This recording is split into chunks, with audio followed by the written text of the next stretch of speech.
Hello everyone, my name's Mo, And I'm Camille. and welcome to the Pareto podcast. You're definitely going to enjoy this episode. Absolutely.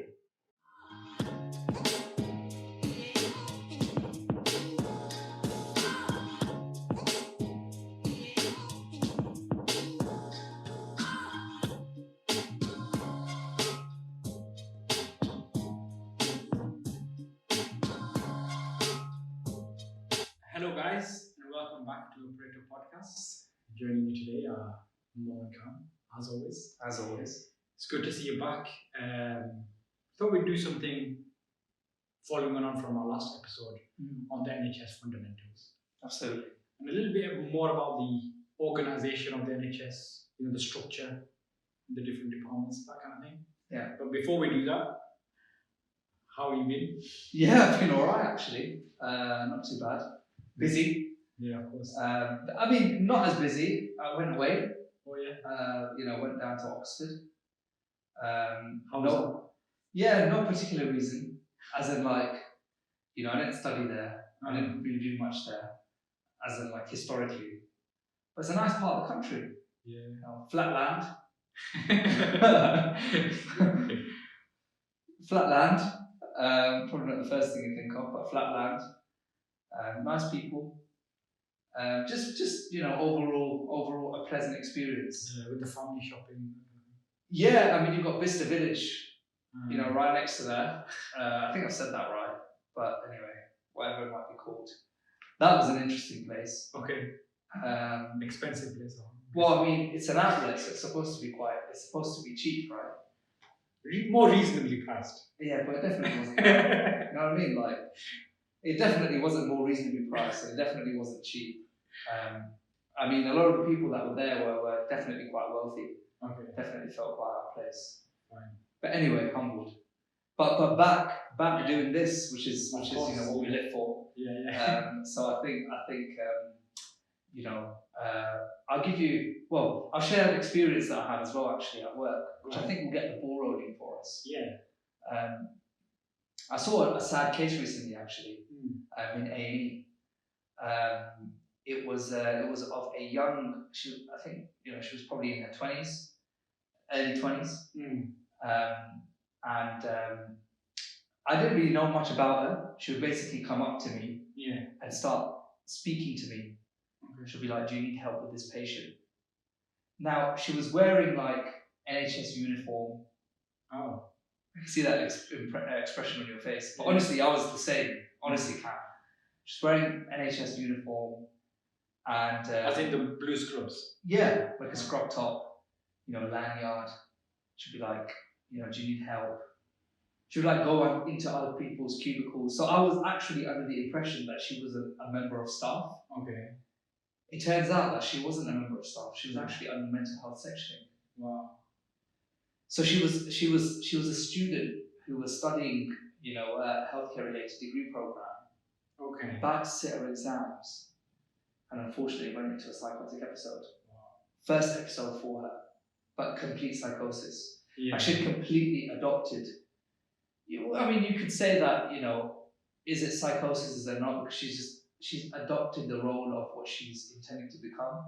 But probably is psychosis because she's training. She's in her first or second year of training, but she is completely, in her mind, become a fully qualified X, Y, and Z for personal confidentiality, of course.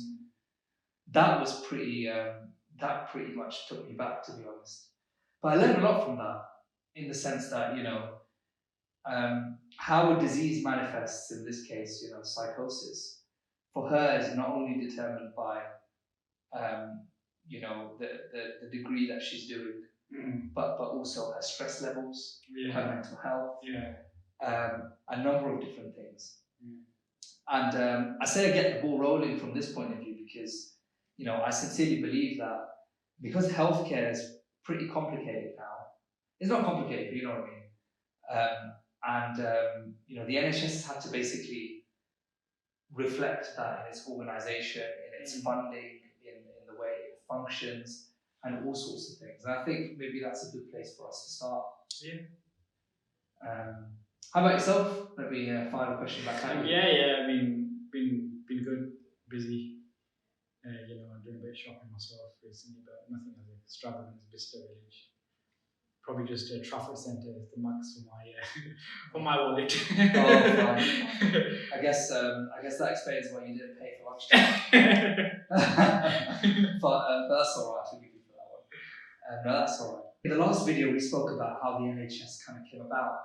It was part of this whole tripartite system where you had an integration between primary care, hospital care, and community services. That kind of framework has continued up until now. The only changes that really have come about is funding, because the funding kind of processes has changed quite considerably. Traditionally, what used to happen was that the government would basically give out some funding to local areas, local authorities. Yeah. And those local authorities would basically decide where the money goes to, who the money goes to, you know, which services need the money and which ones don't. Yeah, because each local area has a slightly different specific needs. Yeah. And that's probably the best way of doing it. Yeah, I guess so. Absolutely. And that makes sense. However, things kind of changed. Things primarily changed because it was recognized that actually maybe local authorities, in the sense that, you know, administrators within local authorities may not necessarily be the best individuals and personnel to decide where healthcare funding goes. Okay. Because they're not healthcare trained. Okay. Right? The other thing that happened was that what we found was that there was previously a quite hardcore commissioning model. I'll try and explain that a little bit. So local authorities will basically get some money from the government, and local authorities will basically say and define that this local authority has X, Y, and Z healthcare needs. You know, certain percentage need there's, you know, a disability care. Certain percentage need mental health care, certain percentage need long-term chronic illness care, etc. And what you would have is that you would have various different health organizations, micro-organizations, including primary care, secondary care, so hospitals, GPs, you know, cessation clinics, charities, etc. They will all compete with one another in order to basically win contracts, right? So it was a system of competition as opposed to a system of collaboration. And what that did was that, as opposed to there being an integration between, you know, for example, mental health services and social care, you know, or for example, elderly care, chronic illness, there was actually a bit of distinction and separation. None of them wanted to collaborate with each other. You know, none of them really wanted to speak to each other. So, for example, you find yourself in an instance where, you know, vascular surgeon, you know, traditionally, vascular surgery would perform an amputation, and it would take a lot for vascular surgery to get district nurses to come out and deal with that person's dressing, because they were in competition with each other for that patient, right? Does that make sense? So it wasn't necessarily collaboration, it was competition. And unfortunately, what would happen is that the one that would suffer the most would be the patient, because the patient would essentially be commoditized by different services and different personnel. So I know people had a fear, or continue to have a fear of privatization of the NHS. Yeah. And I guess that's valid. But you almost had a little bit of a privatized mindset that the NHS was functioning in. Not anyone's fault, it was just the way things were organized. So what you had was you had the Health and Social Care Act. And the Health and Social Care Act in recent times completely changed the way the NHS was organised and the NHS was funded. Gets a bit complicated here, but bear with me, and I'm sure you guys can bear with me too. So what you would have was that the Treasury would give some money to the Department of Health. The Department of Health would then subsequently speak to and liaise with NHS England. NHS England is the organisation based in West Yorkshire who would basically deal with and decide how much money would be given to various different local authorities. The determining factors include things like age, include things like illness distribution, complications of illness. There'd also be consultation with bodies like NICE, because, you know, they would decide how much money needs to be given to different areas based on medicinal needs, etc. And this money would then be given to clinical care commissioning groups. or care commissioning groups, CCGs. So there are loads of CCGs throughout the UK, the United Kingdom, and they all tend to either one area or a cluster of different areas that are in close proximity to one another. And those CCGs will liaise with district care, with GP, with hospitals, and would then allocate money accordingly to those various different entities. Okay. The difference here, though, this is key. If you remember, I just said that before it was local authorities and administrators that were giving out the money. Yeah. CCGs are a little bit different. CCGs are actually made up of a mixture of managers, administrators, but also clinicians. Okay. Loads of them being kind of secondary care senior clinicians. So they sit on the board as well? Sit on the board, absolutely. GPs, advanced care practitioners, nurses, senior nurses, senior staff. People who have a bit more of an on-the-ground sensation of what's going on and what's needed, which I'm sure you'll agree, which is probably quite important. Yeah. Now, there is a little bit of a reserve that the government keep, or the NHS England keep. This budget, by the way, increases year on year, as you can appreciate, which is often the talk of the town when it comes to voting and elections, etc. Yeah. But there's often a bit of a reserve. That reserve is kept for things like winter crises. Both work in hospitals, we know what winter crises are like, additional staff, etc.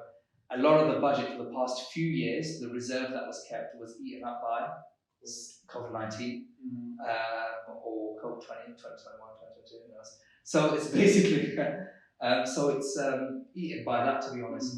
But here you've got a structure where, you've got centrally funded, the money comes centrally, but is distributed accordingly to different CCGs based on a need. And clinicians, administrators, on the ground people can decide where this money goes, which based on experience so far is perhaps a better system. Is it by county the CQCs, or is it by postcode, or? The CCGs are normally it depends, normally by counties. Okay. Normally by counties or defined areas. Sometimes in a county you may have multiple CCGs. Depending on how big depending on how, exactly. So certain counties are pretty big, like West Yorkshire is pretty big as an example. Even Greater London as an example. That would have many, I suppose. Absolutely. Greater Manchester has many counties. So you've got many CCGs rather. Big counties, many CCGs. Okay. So that's kind of how it happens. Right. Okay. And once this funding is in place, do the public get any sort of say so? Are the public stakeholders within these meetings or that kind of thing? No, good question. Unfortunately, not really, not necessarily. The public is more of a stakeholder on a micro level. Okay. So, for example, sometimes CCGs also have a section of their meetings which they dedicate to novel treatments. So, for instance, there might be a patient or a need, and we probably hear about this in the news every so often. A patient who has a very specific health need, requiring a very specific medication that may not necessarily be proven to work for this, but there is some tentative evidence, and there is a case made on behalf of the patient to the CCG to fund this particular treatment. Yeah, I've heard of this actually. Absolutely, yeah. So NICE get involved, other administrators and other people and personnel part of the NHS setup kind of get involved. And they have a discussion within the CCG context about whether this treatment is to be administered or not. And that's where really the stakeholder kind of comes in. Of course, the public stakeholder becomes a real thing. Of course, there's also a liaison between not only NHS England, but representatives of NHS England, as well as CCGs with MPs. So, often a lot of these cases for novel treatments, for new units, for funding for voluntary services, things like this, all of which people are entitled to from these CCGs if there is a proven health link or improvement of health link, can be made through the MP. So it's not a direct, stakeholder relationship, but there is some form of a relationship and a stake that they can have. I've heard of these cases, before previously going to CCGs, where there is certain types of surgery that's not typically given on the NHS, that's linked to the patient's psychiatric wellness, or, so for example, patients requiring extra rounds of IVF on the NHS. Yes. Not all patients fit into a nice, neat box. True. So I think these CCGs come in that way, just to provide these patients the extra level of consideration / scrutinization. True. For any extra treatment, any extra surgery, anything that's not clearly defined, if that makes sense. True, absolutely. I mean, things like bariatric surgery is a big one. Even drugs, medications like Orlistat, weight loss kind of medications. Those were big issues as well back in the days. But so that's where it kind of happens. So once the funding comes down to do they distribute it to general practice, or is it mainly in secondary care? So it depends. It depends, of course. It depends on the health needs of the population.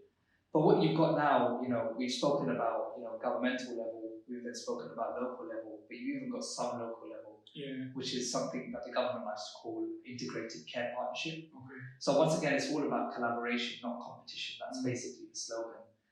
So integrated care partnership are partnerships between NHS trusts and community services. So it's about bridging communication and bridging the gap between these two levels of care, so primary care and secondary care. You've also got tertiary care, which is kind of more specialist services like burns units or cancer hospitals, etc. But that model, the government is trying to do away with, the secondary care, primary care distinction. It's now more about, trusts, NHS trusts, becoming, one, sounds a bit romantic, but becoming one with community services. So for example, you've got NHS trusts working directly with GPs, working directly with like urgent care. So as an example, there's a push to try and turn accident emergencies into urgent care centres, where you have, for example, physician associates, GPs, ACPs, and A&E clinicians, ACPs and A&E, PAs and A&E, doctors in A&E, all working within a single site. So converting them into, super practices, almost super hospital practices, kind of thing, to see all acute services in a single place, to allow better communication, better investigation, smoother transition, lower waiting times. So you've got a lot of dynamic changes taking place over the past 2 or 3 years, actually. And some of these urgent care hubs have already been in existence because of COVID-19. Those were on a trial basis, but some of them are being made permanent, especially some of the areas that we're working in, actually. So it's no longer, trusts have this much money, GPs have this much money, mental health has this much money. It's more about, look, where are the shared spaces, and where can resources be shared? So more of a bartering model as opposed to an exchange model. And to be honest, NHS, the structure of it does change from time to time, based on political will, based on who's in government, that kind of thing. But the overarching fundamental, as we discussed in the previous podcast, that people enjoy and love so much, and they value so much, hopefully will try and remain the same despite the changes in the actual structure behind the scenes. Can you talk a little bit about PCNs? I've heard about PCNs within GP practice. Yeah, good question. PCNs. So relatively, recent phenomenon, PCNs. Okay. So PCN stands for primary care networks. Okay. So once again, it's about collaboration, not competition. I keep saying this, but that's really the NHS mantra. Okay. So previously, what you used to have is that general practitioners would go to local authorities and would basically vie for contracts. Okay. So they would compete for contracts. Let's say, for example, you were a GP practice that was based within a population demographic of 500 to 600 patients. You would say that, look, there is a demographic of 500 to 600 patients. They have their health needs. I'm a GP. I've got resources. I can start to see them create a practice, pay me for it, right? So the government kind of becomes your customer. That's basically the model. PCNs is a way to take away the competition base and to make it into a collaborative space, whereby practices amongst themselves agree that they are not going to compete for small segments of populations, rather they're going to work together to look after a larger set or a larger, area of population demographic. So 10,000, 15,000, 20,000 patients, as opposed to 1,000 patients kind of thing. And that just allows GPs, practices and primary care outposts to work closer and in tandem with one another. Now, it sounds romantic, it sounds pretty good, it is romantic, because what it actually is that it's enabled big GP practices to just swallow smaller GP practices. We've seen that a lot in the community. Smaller GP practices closing, want to do local GPs, come to this big federation, big sites. For sure. Where 15, 20 GPs, other clinicians are starting. Yeah, for sure. So, you've got, for example, bigger, so the days, of, let me start again. Is it straight?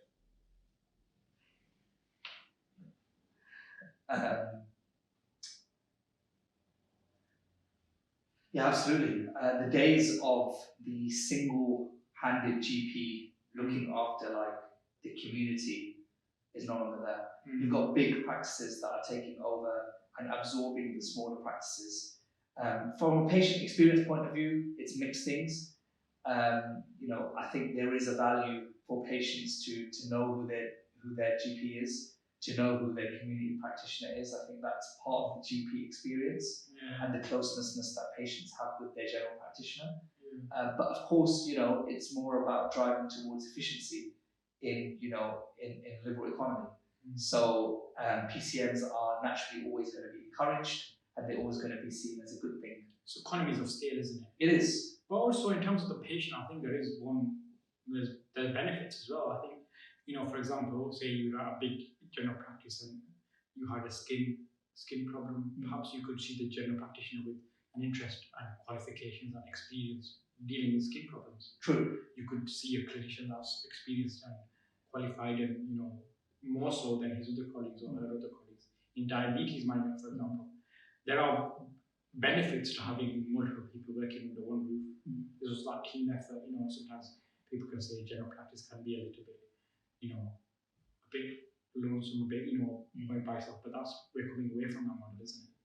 Yeah, I guess so. I mean, there are some advantages, like you mentioned.